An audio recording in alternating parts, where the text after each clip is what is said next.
기시도 후미오 일본 총리가요, 오늘 오전에 회의를 주재하고 이같이 결정을 했다는 소식이 들어왔는데요. 24일부터 후쿠시마 원전 오염수의 해양 방류 작업이 시작된다는 소식입니다. 오늘 관련해서 일단 두 분과 이야기를 좀 나눠볼 텐데요. 지금 김종혁 국민의힘 일산동구 당협위원장, 한민수 더불어민주당 대변인 나오셨습니다. 두 분 안녕하십니까? 안녕하세요. 어서 오십시오. 안녕하십니까? 예, 지금 바로 속보가 나왔습니다. 24일입니다. 오늘이 22일이기 때문에 이제 바로 이틀 뒤부터 후쿠시마 제1원전 오염수를 방류하기로 일본 정부가 결정했다는 소식 방금 들어왔습니다. 사실은 이제 한미일 이 삼국 정상이 만난 뒤에 바로 기시다 후미오 총리가 이제 후쿠시마 원전 오염수를 방문을 했고 바로 이제 곧 방류가 시작되지 않겠느냐 뭐 이런 보도는 있었습니다만은 이제 24일에 방류가 결정됐다는 속보가 바로 지금 들어온 것인데요. 두 분께서는 지금의 상황 좀 어떻게 보시는지 먼저 듣겠습니다. 말씀해 주시죠. 기시다 총리가 그 삼국 정상회담 마치고 돌아와서 그 후쿠시마에 가서 어민들 만났잖아요. 예. 어민들 만나면서 그 이해를 구했는데 그 어민들 반응은 뭐 과학적인 근거는 이해를 하겠다. 하지만 소문에 의한 피해를 그 방지할 수 없지 않느냐라면서 우리는 방류를 반대한다. 이렇게 말씀을 했어요. 예. 근데 일본으로서는 여름이 가기 전에 이것을 방류를 하겠다는 입장을 계속 밝혀왔기 때문에 그 예정된 순서대로 가는 거라고 생각을 합니다. 네. 그리고 우리나라에서는 그 어저께 박문규 그 국무조정실장이 얘기를 하기를 그 8곳에서 공해상에서 샘플링을 해서 그 조사를 하겠다라고 얘기를 했고, 제가 보기에는 저게 이제 방류가 시작되면 분명히 그 IAEA라든가 다른 또 환경단체라든가 이런 곳들에서 물론 또 일본 정부도 당연히 자기들이 조사를 하겠지만요. 예. 실시간 조사를 하게 될 겁니다. 그래서 그 조사를 하게 되면 과연 그것을 정제해서 내보낸 정제하고 희석해서 내보낸 그 오염수가 그 수치가 어떻게 되는지 이런 것들이 다 나올 거라고 생각을 해요. 예. 그 결과를 보면 또 이제 그게 이제 논란거리가 될지 아니면 논란이 수그러들지 그 귀추가 주목됩니다. 예. 일단은 어제 이제 일본 총리가 말씀하신 대로 이제 어민 대표 단체 이제 회장단과 면담을 했고요. 오늘 이제 바로 방류 시기를 결정을 했습니다. 모레 24일에 한다는 것인데요. 지금의 이 일본의 어떤 결정에 대해서 좀 어떤 생각 갖고 계신지요? 일본 내에서도 반대가 심하고 어민단체 끝까지 방류를 반대한다는 입장을 내지 않았습니까? 가장 인접한 우리 국민들의 절대 다수가 10명 중 9분 가까운 분들이 방류를 반대하고 있는데 일본이 이런 결정을 정말 일사천리로 하는 거에 대해서 유감뿐만 아니고 정말 강도 높게 비판할 수밖에 없습니다. 근데 이 방류 시기를 결정하는 과정이 한미일 정상회의를 마치자마자 돌아오자마자 제1원전 후쿠시마 원전을 방문을 하고 어민단체 만나고 오늘 내각을 열어가지고 결정을 해버렸습니다. 그러면 많은 국민들, 전 세계인들이 뭐라고 보겠습니까? 결국은 한미일 정상회의에서 정상회담에서 기시다 총리가 그냥 그 방류에 대한 승인이라고 할까요? 이런 걸 완전히 받고 돌아왔구나. 미일 정상회담에서 뭐 확답을 받았다 이런 보도도 있었고 우리 한국 대통령은 여기에 대해서 단 한마디도 하지 않았습니다. 일단은 일본 정부의 이런 결정은 이게 내일 우리 국민들 잘 아시지만 하루에 방류하는 게 아닙니다. 앞으로 30년을 합니다. 30년을 137만 톤을 방류를 합니다. 그리고 앞으로 더 얼마나 오염수가 늘어날지도 모릅니다. 핵폐수 오염수가. 그러면 이걸 나중에 뭐 검사를 하고 방류된 그걸 본다고 합니다만은 그 우리 인류 역사의 미중유에 처음 있는 일입니다. 이거 누가 검증하겠습니까? 누가 알겠습니까? 앞으로 어떤 바다의 오염과 어떻게 된다는 것을 어느 과학자가 예단할 수 있습니까? IAEA 보고서도 우리 국민들 다 보지 않았습니까? 거기 보면은 IAEA는 승인하지도 않았다. 이 결과를 책임지도 않겠다고 했습니다. 그리고 일본이나 우리 한국 정부가 나서가지고 뭐 여과장치 이런 뭐 알프스가 안전하다고 했지만 그 보고서를 보세요. 알프스 성능을 검사를 하지 않았습니다. 그런 상황에서 일본은 지금 자기들의 국익 그리고 찝찝한 오염수를 국내에 두지 않겠다는 다 아시다시피 5가지의 방법이 있지 않습니까? 그중에 가장 비용이 적게 드는 300억 원밖에 들지 않는 이 해양 방류, 해양 투기를 결정했습니다. 중국과 러시아도 차라리 대기에다 방류를 해라. 한 해양 방류보다는 10배 정도 비싼 것 같습니다. 우리 야당도 뭐라고 했습니까? 아마 돈이 문제는 아니겠지만 비용 때문에 그런다면 우리가 국제적 모금까지 해주겠다.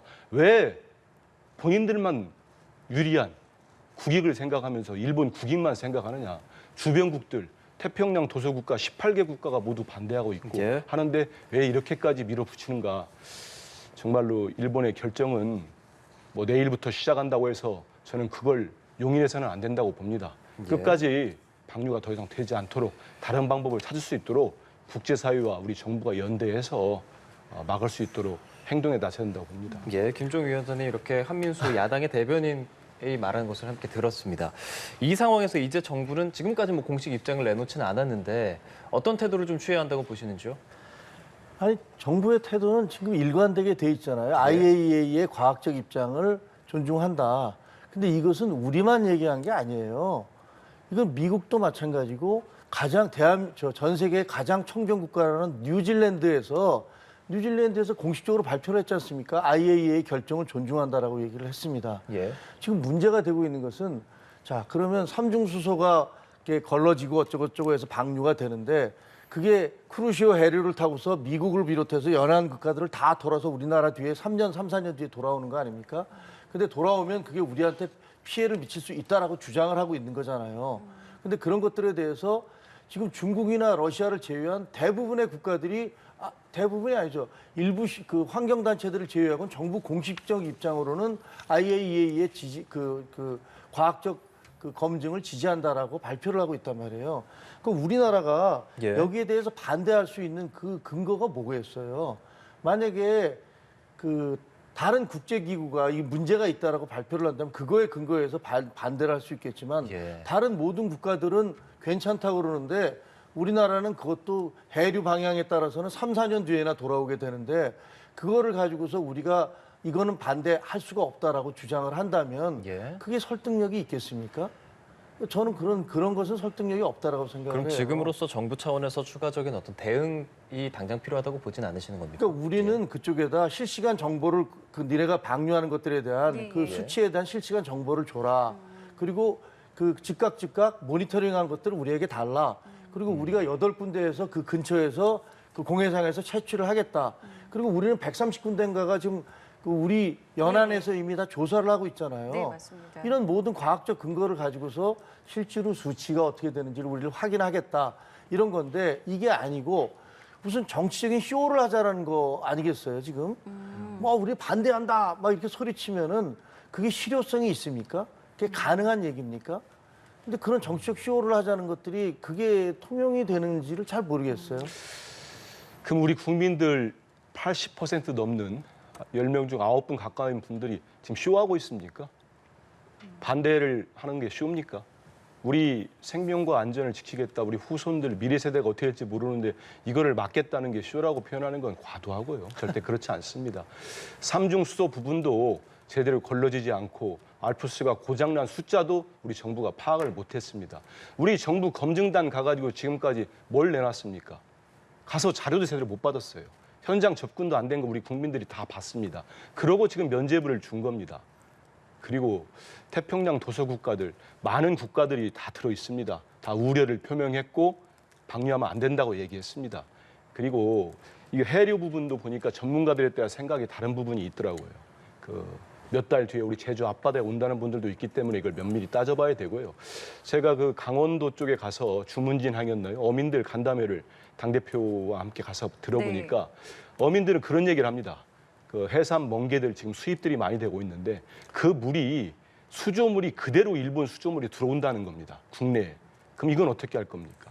만약 예를 들어서 해류를 따라 3, 4년 돈다고 그게 맞다고 하더라도 그 수조물은 어떻게 막아낼 겁니까? 그래서 지금 많은 국가들이 만약에 이번에 뭐 결정이 됐습니다만 네. 후쿠시마 원전 오염수를 방류를 이런 반대 여론에도 불구하고 우리 자국들이 각 국들이 반대하는 대로 방류하면은 일본산 수산물들을 전면 금지한다든지 그 금지의 수치를 높이겠다고 일본 측에 압박을 하고 있는 겁니다. 그러니까 일본 어민단체들도 이런 단계에서는 절대 방류하지 하면 안 된다는 얘기를 하는 거 아니겠습니까? 그래서 지금 저는 잘 모르겠어요. 우리 정부가 우리 국민들 세금으로 예산까지 편성해가지고 아무 문제 없다고 이렇게 홍보를 하고 유튜브 광고를 찍고 하는 게 우리 국민들 눈에 어떻게 비춰지겠습니까? 국익이라는 거는 자국민의 생명과 안전을 지키고 이익을 지켜내는 겁니다. 일본은 철저하게 국익에 따라 움직이고 있습니다. 그렇지 않습니까? 가장 작은 비용으로 정말로 137만 톤이면 잠실에 있는 석촌호수의 4분의 1의 담수량입니다. 그러면 우리가 당당하게 요구하고 일본이 그렇게 이물이 안전하다고 하면은 안전하다고 하면서도 뭐 식수까지 쓰라고 요구도 안 해요. 예. 공업용수나 농업용수 쓰라는데 안 쓰겠다는 겁니다. 그러면 네. 보관이라도 해라. 해양 방류하지 말고 여러 가지 고체화도 있고 대기 방류도 있고 지층화도 있고 여러 가지 방법이 있지 않습니까? 그거를 당당하게 요구하고 가장 인접한 국가에서 요구하는 게 잘못됐습니까? 그래서 저는 지금이라도 정부가 태도를 바꿔야지. 국민들 뜻이 그런데 국민들 이겨내는 정권이 어디 있습니까? 민주당 차원에서는 지금 뭐 어떤 계획 좀 갖고 일단 계시는지요? 그 긴급 의총이 예. 이제 방류가 결정이 됐기 때문에 네. 1시 제가 오후 1시에 열리는 걸로 알고 있습니다. 예. 거기에서 이제 구체적인 대응 방안들이 논의가 될 텐데요. 우리 당 내에는 이제 후쿠시마 원전 오염수 방류 저지 대책위가 구성이 돼 있습니다. 그 구성위원회 차원에서 우리 시민사회단체나 국민들과 어떻게 해나갈지 논의를 할 거고 예. 아까 말씀드린 대로 앞으로 수십 년 동안 이게 해양에 버려지는데 어떻게 추가적인 피해를 막을 수 있도록 우리가 나설 수 있을지 그다음에 국회 차원에서 입법 조치는 어떤 게 있을지 논의를 하고 네. 방법을 강구해 나갈 것입니다. 예, 지금 민주당에서는 뭐 이런 여러 가지 뭐 것들을 좀 검토하겠다는 말씀이신데요. 좀 어떻게 좀 생각하시는지요? 그래서 민주당이 정치적 쇼를 하고 있다는 겁니다. 왜 거기다 국민을 갖다 붙이시는지 모르겠는데 제가 드리는 말씀은 네. 민주당이 외교적 행사 촉구결의안 아니 외교적 행사를 뭘 할 수가 있습니까 우리가? 그럼 그거에 대해서 뭐 국조 단절합니까? 그러니까 그거를 자꾸만 국민들의 어떤 우리나라 국민들로서 당연히 반대하는 거죠. 그럴 수 있습니다. 근데 그거를 가지고 거기서 괴담을 집어넣어서 자꾸 부추기고 있는 게 민주당 아닙니까? 중국이 서해안에다가 그 이번에 삼중수소 지금 일본에서 방류되는 것보다 50배 이상의 많은 양이 포함된 삼중수소를 50개 원전에서 계속 배출되고 있다는 언론 보도가 나오고 있는데 거기에 대해서 한마디라도 하고 있습니까? 그런 말씀을 드리는 거고요. 예. 그리고 지금 그 우리나라 국민이 반대하시는 건 당연한데 일본 국민들 중에서는 오늘 아침 보도에 보면 뭐 50몇 %가 찬성을 하고 30몇 %가 반대를 한다라고 나왔습니다. 그 자기네 나라 땅입니다. 그럼 일본 국민들은 왜 그러겠습니까?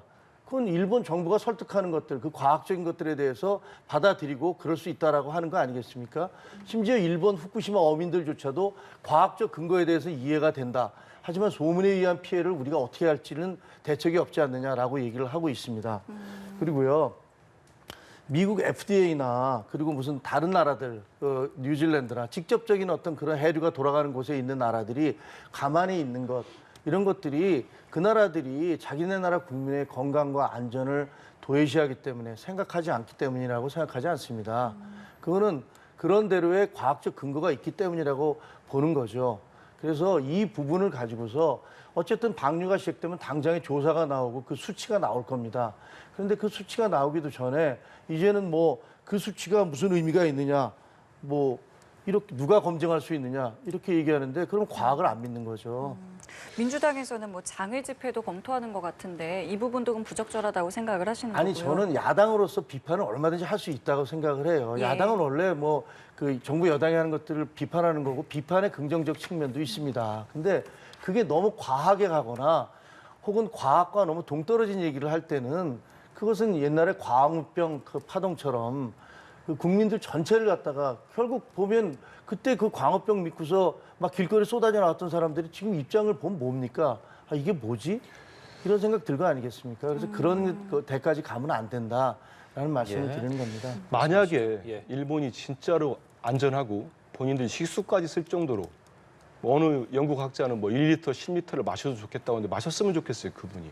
그 정도로 안전하다고 한다면은 도쿄전력이 대한민국에다가 자료를 내주지 않았겠습니까? 주지 않았습니다, 우리한테. 검증도 못 하겠습니다. IAEA 제대로 받지 못했다고 실토하지 않았습니까? 그런 상황에서 일본의 선의를 믿고 일본의 모두 거짓말 안 할 거다. 저는 일본이 거짓말을 안 하는 나라가 아니지 않습니까? 자기들 유리하는 대로 독도도 자기 땅이라고 뭐 강제 식민 지배도 없었다고 주장하는 나라 아닙니까 지금? 그 의회에서 그런 뭐 지방의회지만 그런 상황에서 우리가 일본의 선의만 믿고 기대고 있다? 그건 말이 안 되는 얘기고요. 좀 전에 다른 원전의 삼중수소 좀 안타깝습니다. 저는 뭐 이 건전한 토론하는 여야가 적어도 후쿠시마 원전 오염수가 우리 국민들의 생명과 안전을 위협한다는 거, 그 가능성이 높다는 건 이런 문제를 놓고 여야가 나눠가지고 전 정쟁을 하는 거는 정말 바람직하지 않은 것 같아요. 다른 정치적 사안이 아니고 이런 우리 국가적인 일, 우리 국민의 생명과 안전에 달린 문제는 힘을 합쳐서 하지 마라. 이거는 용납할 수 없다 하는 게 대한민국 정치권이고 국민이라고 생각합니다. 삼중수소 문제만 해도 아니 정상적으로 가동되는 원자력 발전소하고 후쿠시마 핵 오염수, 후쿠시마 원전이 폭발을 하지 않습니까? 다 녹아내렸어요. 노심이. 거기서 나오는 오염수하고 어떻게 비교가 됩니까? 비교를 할 걸 하셔야죠. 그리고 그럼 만약에 지금 국민의힘은 아무리 정치인들이 한 말로 두 말하고 세 말 한다고 하지만 자기들 박형준 부산시장, 지금 국토부 장관 하는 원희룡 국토부 장관이 제주시사 때, 그리고 2021년 4월에 그 지금의 지도부를 구성하고 있는 많은 분들이 후쿠시마 원전 오염수 반대 결의안을 국회에 냈습니다. 그러면 입장을 설명해야 될 거 아닙니까? 민주당이 지금 주장하는 게 괴담이고 가짜뉴스라고 공격하려면 적어도 자기들 반성부터 먼저 해야죠. 거기다 입장이 아무것도 없어요. 아무리 정치인들이 표변한다고 하지만 적어도 아무리 여야가 바뀌어도 국민의 생명과 안전이 있는 문제에 대해서는 반성을 하든지 아니면 지금 정파적 이익 때문에 거짓말하고 있다고 인정을 하든지 하는 게 필요하다고 봅니다. 예. 정의용 외교부 장관이 국회에서 답변을 했습니다. 일본이 정상적인 과정으로 과학적 검증을 거쳐서 방류를 한다면 우리가 막을 방법이 없다. 그것은 정의용 장관뿐만 아니라 문재인 정부의 일관된 입장이었습니다. 그때 당시에 저희 당 국민의힘 정치인들이 이거 그대로 방류하면 안 된다라고 주장하는 건 너무나 당연하죠. 근데 그 이후에 일본에서 이러이러한 방법으로 이렇게 증류를 하고 알프스를 거쳐서 이런 식으로 해서 희석을 시켜서 방류를 하면은 건강에 괜찮습니다. 문제가 되지 않습니다라는 과학적 근거를 내놨잖아요. 예. 그런 근거를 제시하지 않을 때 방류하면 안 된다라고 얘기하는 건 너무나 당연한 것이고 네. 하지만 거기에 이런 과정을 거쳐서 문제가 없게 방류하겠습니다 했을 때는 거기에 대해서 반박할 과학적 근거가 없으면 그걸 받아들일 수밖에 없는 거 아니겠습니까? 그럼 우리가 일본이 자기네 나라 앞에다가 방류를 하는 것들을 놓고서 어떤 행동을 할 수가 있습니까? 알겠습니다. 이 얘기 좀 드려야 돼요. 예, 가짜 예. 뉴스이기 때문에 문재인 정부는 단 한 번도 방류를 용인한 적이 없습니다. 예, 자기 알겠습니다. 그 자료를 보면은 예, 예. 전문가들 얘기가 있었고 네. 정의용 장관은 확실한 사전 사후에 대한 정보 교류, 우리 전문가 참여된 3대 조건을 붙였기 때문에 네. 정의용 장관이 마치 용인한 것처럼 하는 거는 사실과 다르다는 말씀드립니다. 알겠습니다. 주제를 바꿔보겠습니다. 오늘 이제 잠시 뒤죠. 11시부터 국회 윤리특위 소위에서 김남국 의원에 대한 징계를 이제 논의하게 됩니다. 이에 앞서서 김남국 의원이 조금 전에 안산 시민 여러분 그리고 국민 여러분께 송구하다. 그리고 이제 자신은 22대 총선에는 이 심의 결과와는 관계없이 불출마하겠다라는 이제 뜻을 전해 왔는데 일단 두 분께서는 오늘 소위 결과를 어떻게 예측하시는지 그리고 김남국 의원이 지금 이렇게 발언한 내용까지 좀 어떻게 보셨는지 먼저 좀 들어보도록 하겠습니다.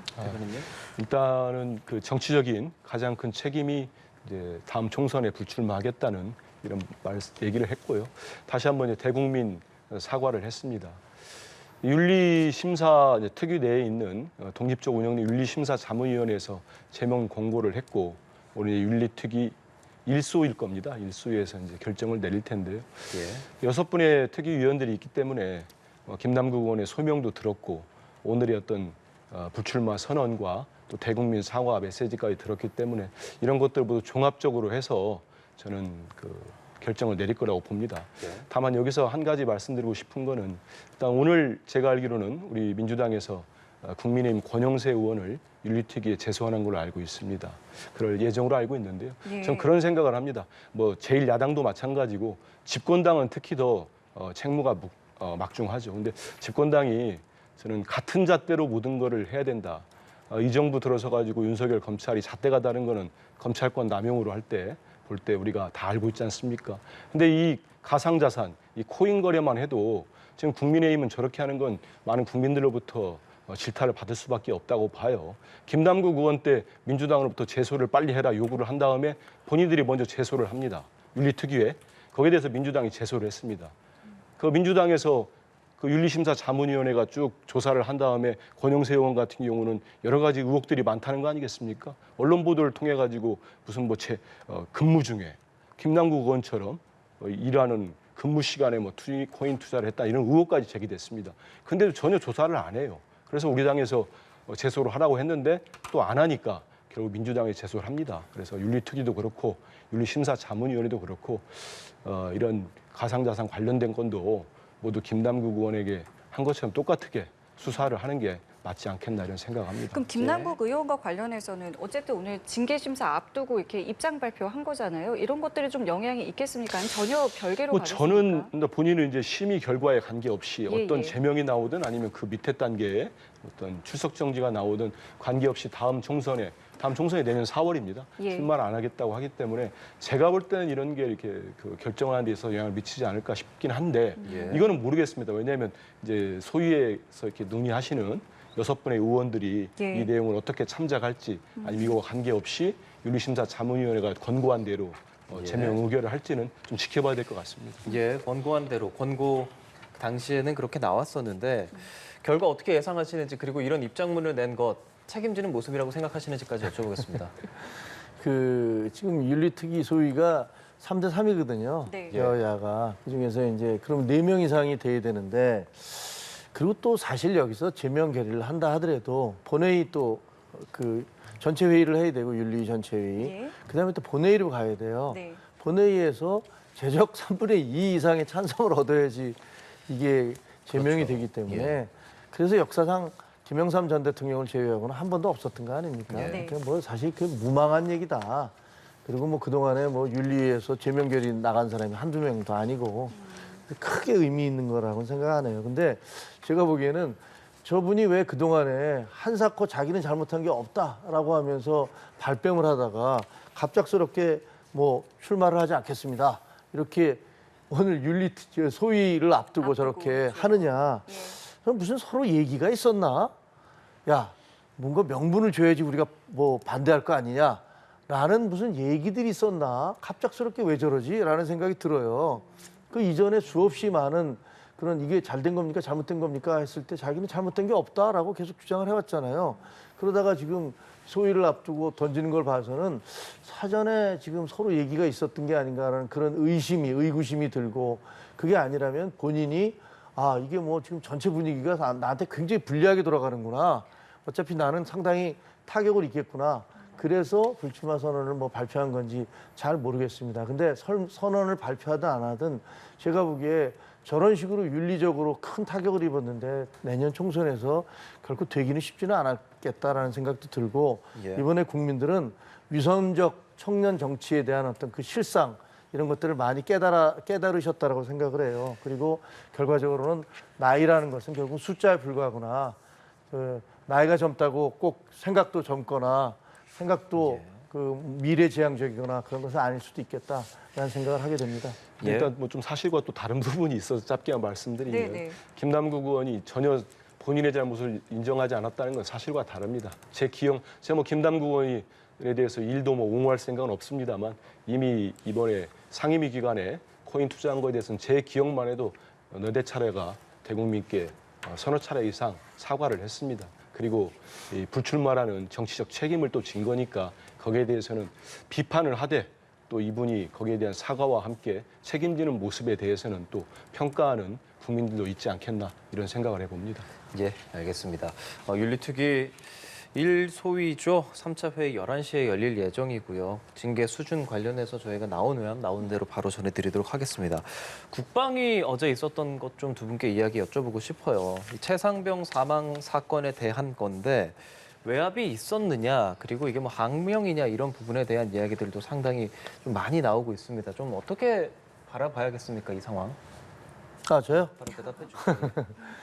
최상병 사건에 대해서는 처음에 그 수사단장의 보고서를 국방부 장관이 받아서 제가 보기에는 그 8명 그 관계자들을 모두 과실치사 혐의로 그 이첩을 한다는 것은 제가 아는 법률적 상식으로 봐도 너무 과하다고 생각을 하거든요.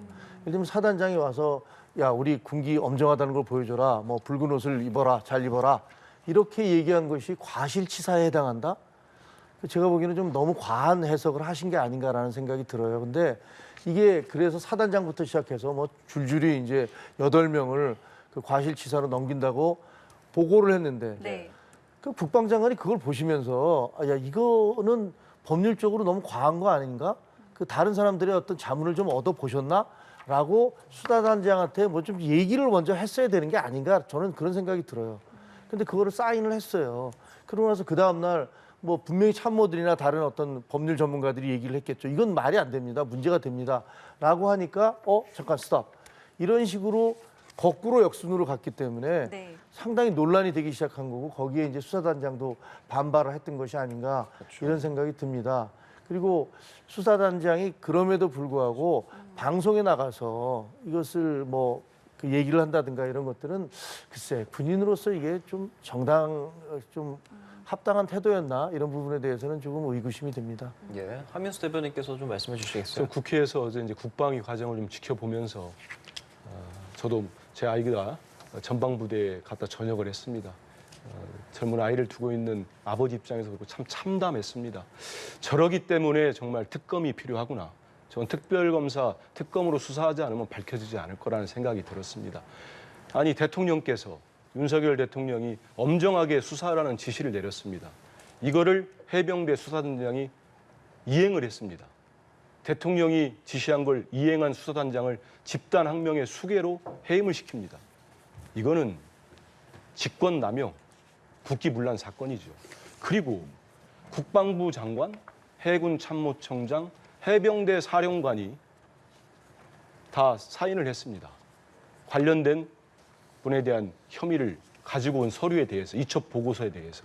그러고 난 다음에 갑자기 바뀝니다. 이거를 상식적으로 볼 때 외압이 없었다고 할 수 있겠습니까? 근데 어제 저는 국방부 장관으로 나오면서 한 얘기, 본인이 서명까지 한 서류, 모든 것을 부인하면서 오로지 이제 우리 박정훈 대령입니까? 수사단장으로 다 넘기고 있더라고요. 항명으로. 저는 우리 국민, 특히 해병대 장병이 수해 참사의 희생자들을 찾다가 이렇게 희생이 됐습니다. 이 사건을 명명백백히 밝혀야 유족들도 한을 풀 거 아니겠습니까? 우리 자녀를 둔 부모, 군대에 가 있는 장병들, 우리 젊은이들이 모두 볼 때 공정하고 상식적인 나라라면 왜 희생됐는지, 왜 최상봉이 그렇게 유명을 달리할 수밖에 없었는지가 밝혀져야죠. 제대로 수사를 해가지고 해병대 사단장이 혐의가 있다. 이렇게 수사 결과가 나왔어요. 거기에 대해서 국방부 장관이 결재까지 했습니다. 근데 이게 갑자기 바뀝니다. 그럼 이걸 어떻게 봐야 되겠습니까? 국방부 장관을 움직일 수 있는 사람은 누가 있겠습니까? 이미 많은 부분들이 드러나고 있어요. 근데 군은 어제 국방부에서 보니까 도저히 여기에 대해서는 밝힐 의지가 없더라고요. 그러면 어떻게 되겠습니까? 국회가 밝히고 특별검사가 임명이 돼서 저 특검이 밝혀야 된다고 봅니다. 네. 이거를 그냥 묻고 간다면은 저는 국민들이 결코 용납하지 않을 거라고 봅니다. 특검의 필요성 동의하시는지요? 일단 그 기록을 제대로 잘 몰라서 네. 제가 어떤 부분에 수사가 덜 됐는지 그리고 이제 경찰로 넘어가잖아요. 네. 그럼 경찰 수사가 뭐가 부족한지에 대해서 나오지 않았기 때문에 이것을 뭐 지금 진행 중인 사건에서 우리나라에서는 전가의 보도처럼 컬핏하면 국정조사, 컬핏하면 특검. 만약에 야당이 주장하는 대로 하자면 1년 365일 특검을 해야 됩니다. 그리고 아마 1년 360일 정도는 국정조사를 해야 될지도 모르겠어요. 그래서 그런 식의 어떤 정치적인 공세보다는 이거는 제가 보기에는 분명히 프로세스상의 문제가 있었던 건 분명한 것 같아요. 그리고 왜 그 국방장관이 사인을 했다가 나중에 그 문제가 좀 있는 것 같아라고 얘기하니까 당장의 야당으로부터 야 국방장관 움직일 수 있는 건 대통령 아니야라는 식으로 대통령실까지 저기 언급을 하지 않습니까? 아니, 대통령이 뭐 할 일이 없어갖고 거기다가 그 바쁜 와중에 뭐 야 그 수사 나온 거 8명 아니고 몇 명으로 줄여 이렇게 얘기한다는 건 제가 보기엔 상식적으로 말이 안 되는 얘기고 그것은 저 프로세스 그러니까 예를 들면 중간에 사인을 한 사람들이 그 걸름 장치나 혹은 이의 제기라든가 이런 것들이 왜 되지 않았을까 그런 부분들에 대해서는 저는 좀 확인이 필요하다고 생각합니다. 저는 왜 은폐 외압 의혹이 나오냐면요. 예. 그 박정훈 단장도 얘기했습니다마는 이 대통령실에 있는 파견된 대령이 계속 전화가 옵니다. 그 수사 보고서를 보내달라고 수사 결과 보고서를 이거는 뭐 다 백일화의 인터뷰나 그 언론 보도를 통해 드러난 겁니다. 대통령실에 있는 대령 연락이 와요. 그래서 안보실장님이 보고 싶어 하신다. 그러니까 이 박 단장이 거부를 합니다. 계속 거부하니까 그러면 그 해병대 사령관을 통해 가지고 다음 날 발표하기로 했던 언론 브리핑문 거기에는 혐의들이 있을 거 아닙니까? 그거라도 보내달라고 합니다. 그러니까 박 단장이 지금 후회를 하고 있어요. 그것도 보내지 말았어야 되는데. 근데 보내줍니다. 그러고 난 다음에 이 모든 과정이 중단돼 버렸습니다. 이건 팩트로 다 드러난 겁니다. 그러면 대통령실에 있는 분이 현역 장교가 전화가 와서 안보실장이 보고 싶어 한다. 이 수사 보고서를. 그러면 이거를 정상적으로 볼 때 그 이후에 보고 만 게 아니고 이 모든 절차가 중단이 되고 수사 보고서가 이첩됐던 것이 회수되고 예. 박 단장은 해임이 됐습니다. 그러면 이거 상식을 가진 국민들 입장에서 보면 이게 위압과 압박이 은폐나 의혹이 없다고 볼 수 있겠습니까? 저는 그래서 이거를 밝히는 거는 말씀하신 것처럼 저는 이런 거 밝히는데 1년 365일, 1년 365일의 특검, 국정조사 아니 국민이 밝히라고 하면 해야죠.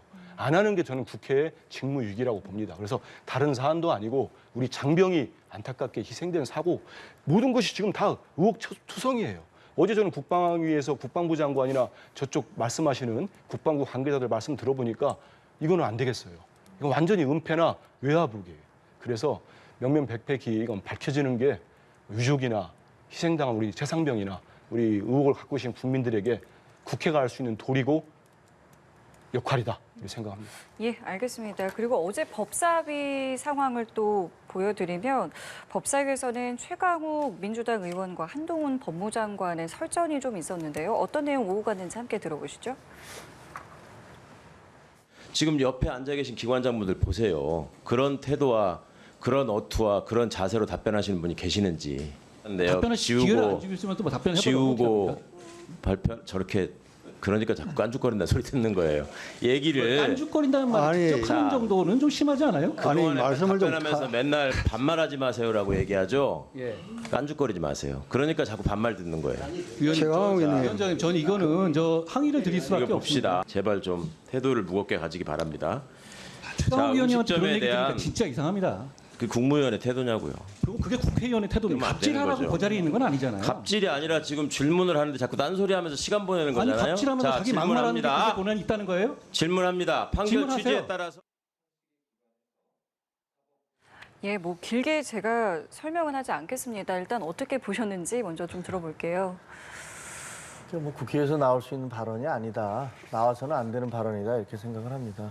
근데 최강욱 의원은 모르겠어요. 야당에서 깐죽거린다라는 얘기가 이번에 처음 나온 게 아닌 것 같은데 한동훈 장관을 두고 그 주장은 그런 것 같아요. 내가 얘기를 하는데 왜 거기다 토를 달어? 그리고 왜 거기다가 이의를 제기해? 가만히 너는 내가 얘기하면 국으로 고개 숙이고 듣고 있어야지. 어디 감히 국회의원이 얘기하는데 국무위원이 말이야. 우리가 소리치면 고함치면 뭐 그런 의식의 발로인가? 이런 생각이 들어요. 아니 정상적으로 본인이 질의를 하면 거기에 대해서 답변을 하고 이런 정상적인 대화나 공방이 오가는 게 그게 맞는 거죠. 그런데 발언할 기회도 주지 않고 자기가 일방적으로 얘기를 하면서 반말을 하고 그다음에 거기에 대해서 항의를 하면 왜 깐죽거리냐 그러고 이런 것들이 정상적인 태도인가요? 저는 도저히 그래서는 안 된다고 생각을 하고 그 좀 민주당에서 그 한동훈 장관에 대한 컴플렉스 내지는 트라우마 같은 게 있어서 어떻게 해서든지 저 사람을 내가 한번 꺾어버리라. 내가 꺾고 나면 나는 이 진영에서 한번 스타가 될 것이다. 이런 생각이 있나? 그렇지 않으면 왜 저럴까? 왜 저렇게 무리수를 둘까? 그런 생각이 듭니다. 하여튼 국민들로서는 그 국회에서 벌어지는 장면치고는 참으로 참 한심하다라는 생각을 하게 됐을 겁니다. 국민들 보실 때는 뭐 그렇게까지 좋은 모습은 아니라고 봅니다. 다만 일단 먼저 한동훈 장관 우리 민주당이나 우리 지지자들이 그렇게 높이 평가 안 해요. 대단한 사람 보지 않습니다. 다음 총선에 출마해서 강남 3구나 아니면 본인들 아주 강한 지역 안 가고 다른 데 수도권 나오면 쉽지 않을 겁니다. 저는 저분 확장성 없다고 봐요. 그래서 근데 저는 국회의원이나 국무위원이나 장관들이나 가불관 게 아니라고 봅니다. 다 국민을 보고 정치하고 행정하는 분들이라고 봐요. 그래서 의원들도 국민을 상대로 하는 상임이나 대정부 질문 때 용어나 이런 선택에 신중을 기하는 건 맞습니다. 국무위원도 마찬가지입니다. 저는 한동훈 장관 같은 국무위원은 제가 과문한지 모르겠습니다만 본 적은 없어요. 한번 돌이켜서 영상 한번 보십시오. 단 한순간도 참지 않습니다. 계속 얘기를 하다 보면은 이러다가는 정말 국민 밉상이 되지 않겠나 이런 생각이 들고 하나는 이제 뭐 좀 자중할 필요가 있을 것 같아요. 하나 또 짚고 싶은 건 이 최강욱 의원이 질의를 한 이게 검찰의 특활비 문제예요. 특수활동비. 이거 저는 워낙에 우리 지금 국가적으로 국내에서 정치적 현안도 많고 사회적 현안이 많다 보니까 우리 국민들이 관심을 잘 못 갖고 계시는데 정말 심각하다고 봅니다. 수백억 원의 돈이 제대로 증빙 서류가 없이 사용되고 있어요. 이거를 검찰이 끝까지 밝히지 않으려고 하다가 세금 도둑잡아라인가요? 우리 시민단체들이 소송을 해가지고 대법원 판결로 나왔습니다. 근데 검찰이 무려 77억 원 정도는 영수증이 증빙이 안 돼 있어요. 만약에 지금의 검찰이 아니고 우리나라 어떤 기관이나 어떤 단체가 그 돈을 쓰고 영수증이 없다고 하면 그냥 넘어갈 데가 어디 있겠습니까? 예. 검찰이니까 가고 있는 거예요. 거기에다가 한동훈 장관 얘기하신 휘발됐다는 영수증 있지 않습니까? 참 공교롭게도 구내 식당이나 그 내부에서 쓴 내용은 다 보여요. 네. 근데 밖에 나간 영수증은 안 보여요. 이런 의문점들이 있습니다. 예. 적어도 그거를 질문할 때는 이렇게 하실 게 아니고 아마 제가 볼 때 한동훈 장관이 저렇게 최강욱 의원과 말싸움을 하면서 또다시 본질이 흐려졌어요. 윤석열 대통령이 신임 대법원장 후보자에 이균용 서울고등법원 부장판사를 지명했습니다. 이렇게 대통령이 이제 후보를 지명하게 되면 이제 앞으로 국회 동의를 얻어야 임명이 가능한데 두 분께서 이제 앞으로 국회 상황 어떻게 보시는지 짧게 전망 듣고 오늘 대담 마무리하겠습니다. 먼저 발언해 주시죠. 그 이균용 부장판사님은 이제 어떻게 보면 대법관이 아닌 상태에서 대법원장으로 가는 거니까 뭐 상당히 그거 과거에도 이제 춘천지법원장을 했었던 분이 김명수 대법원장도 바로 갔으니까 그런 것 갖고서 문제 삼지는 못할 것 같고요. 저분이 굉장히 보수적이지만 그리고 또 공정한 판결을 해왔다는 평가를 받고 있는데 이 청문회 과정을 하다 보면 거기서 내용이 드러나지 않겠습니까? 그래서 아마 야당으로서는 열심히 공격을 하려고 할 거고 그건 뭐 야당의 권리니까 그거 갖고서 문제 삼을 건 없을 것 같고요. 나중에 청문회 과정을 거친 다음에 근데 이게 법원 대법원장에 대한 청문회는 일반 정치인 청문회하고 달라서 예. 이걸 너무 정치적으로 몰고 가면은 또 역효과나 그 역풍이 불어요. 그러니까 야당에서도 그런 것들을 전부 다 고려를 해가면서 청문회에서 열심히 뭐 추적을 해서 문제가 있으면 제기를 할 것이고 그게 없으면 되겠죠 뭐. 예. 철저하게 따져봐야죠. 당연히 대법원장의 자리가 우리의 사회에서 차지하는 비중이 크기 때문에 또 우리가 삼권 분립 국가 아니겠습니까? 지금 대법원 판결이 너무 많이 무시되고 있습니다만은 대통령 지명을 했고 국회에 오면은 이번에 판결 성향이랄지 그동안의 처신이나 행적 여러 가지 재산관계도 있을 테고 이거는 당연히 야당뿐만 아니고 국회가 가지고 있는 국민으로부터 부여받은 철저하게 검증하는 권한입니다. 이건 공격이 아닙니다. 그 본인들도 야당할 때 다 공격이 검증하지 않았습니까? 예. 그렇기 때문에 여기에 대해서 비판하는 건 맞지 않고요. 국회에서는 또 임명 동의 절차가 있기 때문에 예. 우리 관련된 의원들께서 철저하게 준비해서 우리 국민들께서 갖고 계시는 의혹이 한 점도 남지 않도록 검증할 거라고 보고 있습니다. 예, 알겠습니다. 오늘 두 분 말씀 여기까지 듣도록 하죠. 김종혁 국민의힘 일산동구 당협위원장 그리고 한민수 더불어민주당 대변인과 함께했습니다. 오늘도 잘 들었습니다. 예, 고맙습니다. 고맙습니다.